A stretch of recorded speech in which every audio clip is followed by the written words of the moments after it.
दोस्तों 1920 movie India की एक हॉरर मूवीज में से एक है। क्या आप जानते हो कि इसकी शूटिंग एक ऐसी जगह पे हुई है जिस जगह पे खुद एक हॉरर फिल्म बन सकती है। इस जगह का नाम एलर्टन कासल है और ये दुनिया की हॉन्टेड प्लेसेस में से एक है। ये कासल अपनी खूबसूरती के साथ साथ अपने हॉरर लेजेंड के लिए भी दुनिया भर में मशहूर है। पर इन सब चीजों के बावजूद भी यहाँ पर बहुत से गेट टुगेदर्स और वीआईपी पार्टीज होती हैं। इस कासल की इतनी मशहूरी सुनकर विलियम्स फैमिली ने भी ये डिसाइड किया कि वो अपनी छोटी बेटी कैरन की बर्थडे पार्टी को इसी कासल में मनाएंगे। ये सारी की सारी फैमिली कई अरसे से लंदन में रह रही थी। कैरन अब पूरे 10 साल की होने वाली थी और उसका एक बड़ा भाई भी था। कैरन के बड़े भाई का नाम हैरी था। हैरी अपने घर में किसी से भी ज्यादा बात नहीं करता था। सबको ऐसा ही लगता था कि शायद वो टीनेजर है, इसलिए वो ज्यादातर चुप रहता है। लेकिन उसकी छोटी बहन कैरन को हमेशा उसकी फिक्र सताती थी। हैरी ने कई बार इस कासल में ना आने के लिए अपने पेरेंट्स को कहा।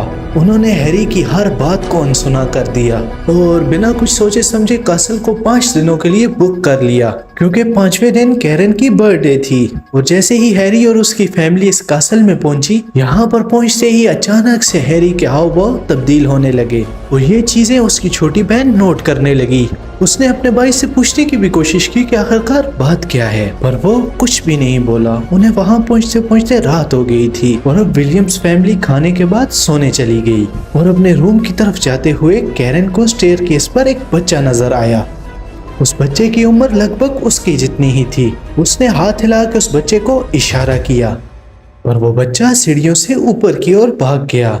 अब कैरन भी उसके पीछे जाने लगी। उसने आगे जाके देखा कि वो बच्चा हैरी के रूम में घुस गया था। कैरन अपने भाई के रूम में जा पाती, लेकिन अचानक उसने देखा कि उसका भाई खुद रूम से बाहर आ चुका है। हैरी के चेहरे पे अजीब सा खौफ था और डर के मारे उसका पसीना निकल रहा था। और ऐसे में उसने अपनी छोटी बहन का हाथ पकड़ा और उसको उसके कमरे में ले गया। कैरन को भाई के हाव भाव बिल्कुल समझ नहीं आ रहे थे। कैरन ने हैरी से उस बच्चे के बारे में पूछा। हैरी ये सुन के चौंक गया और उस बच्चे से दूर रहने को कैरन को कहा। इसके बाद वो दोनों अपने अपने रूम्स में जाके सो गए। अभी तो रात आधी ही गुजरी थी कि कैरन को लगा कि उसके माथे पे किसी ने हाथ रखा हुआ है और धीरे धीरे से वो हाथ उसके गले तक जा रहा था। अचानक वो हाथ उसका गला दबोचने लगा। कैरन की जैसे ही आंख खुली तो उसके होश उड़ गए। हैरी उसके बिल्कुल सामने था और उसका गला दबा रहा था। कैरन डर के मारे चिल्लाने लगी और तभी उनके पेरेंट्स भागते हुए उनके रूम में आ गए। कैरन ने अपने पेरेंट्स को बताया कि कैसे हैरी उसको मारने की कोशिश कर रहा था। वो ये सब सुन के घबरा उठे, क्योंकि हैरी ने कभी ऐसा नहीं किया था। अब हैरी रोने लगा और उसने कहा कि जब उसने देखा कि कैरन की जगह एक खौफनाक आदमी इस जगह सोया हुआ है तो फिर उसने उस पर हमला कर दिया। हैरी के पेरेंट्स को लगा कि शायद उसका ये वहम होगा। उस रात हैरी के पेरेंट्स ने हैरी को अपने रूम में सुलाया। उस रात के बाद ज्यादातर हैरी अपने रूम में ही रहता था और वो अपने कमरे की खिड़की से गार्डन में खेल रही कैरन को हमेशा देखता रहता था। कैरन की बर्थडे से 2 दिन पहले कैसल से बाहर किसी काम की वजह से चले गए। कैरन को हमेशा कैसल में वो बच्चा नजर आता रहता जो उसने पहले दिन देखा था।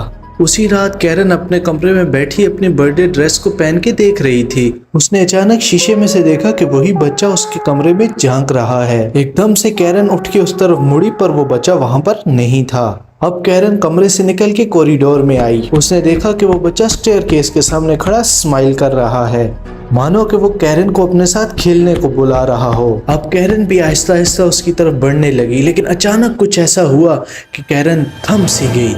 उस बच्चे के ठीक पीछे अंधेरे से एक साया आया जिसके हाथों में हथौड़ा पकड़ा हुआ था और वो हथौड़ा उसने बच्चे के सर में मार दिया। उस वार की वजह से बच्चा सीढ़ियों पे लुढ़कने लगा और वो नीचे गिरते ही गायब हो गया। कैरन ये सब कुछ देख के चिल्लाने लगी। अब उसकी नजर कैरन पर पड़ चुकी थी। अब वो ईवल आत्मा उसकी तरफ बढ़ने लगी। अचानक से हैरी आया और उसने अपनी बहन को धक्का दिया और उसकी जगह खुद खड़ा हो गया। वो ईवल आत्मा हैरी के आर पार हो गई और आर पार होते ही वो गायब हो गई। अब हैरी बुरी तरह से कांपने लगा और उसकी आंखें सफेद हो गईं। हैरी की हालत खराब होने लगी और उसके मुंह से झाग निकलने लगी। अब हैरी वहां पर नीचे गिर गया। उसकी बॉडी से जान निकल रही थी और उसका जिस्म अकड़ने लगा था। देखते ही देखते हैरी खामोश हो गया क्योंकि उसकी मौत हो चुकी थी। ये सब कुछ देख के कैरन सर से लेके पांव तक खौफ में डूब गई। कुछ देर तो वो वहीं जमी खड़ी रही, फिर वो हिम्मत करके हैरी के रूम में गई और वहां पर पहुंच के उसने हैरी के मोबाइल फोन से अपने पेरेंट्स को कॉल की।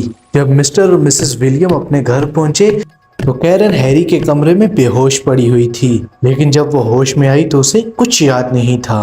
पूरी विलियम्स फैमिली इस हादसे से हिल चुकी थी।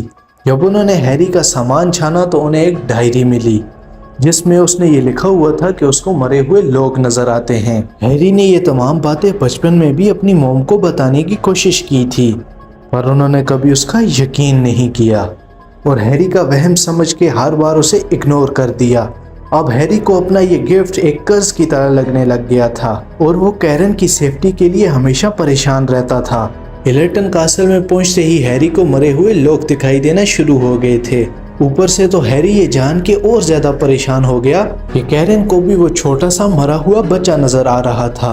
उस बच्चे के अलावा वहां पर एक और इविल आत्मा थी जो कि कैरन को हार्म करना चाहती थी और उसी आत्मा से कैरन को बचाते बचाते हैरी ने अपनी जान दे दी। जब आसपास से हैरी के पेरेंट्स ने पता किया तो पता चला कि हैरी सच बोल रहा था। इस कैसल की कहानियों को माने तो वहां पर 3 आत्माएं रहती थी।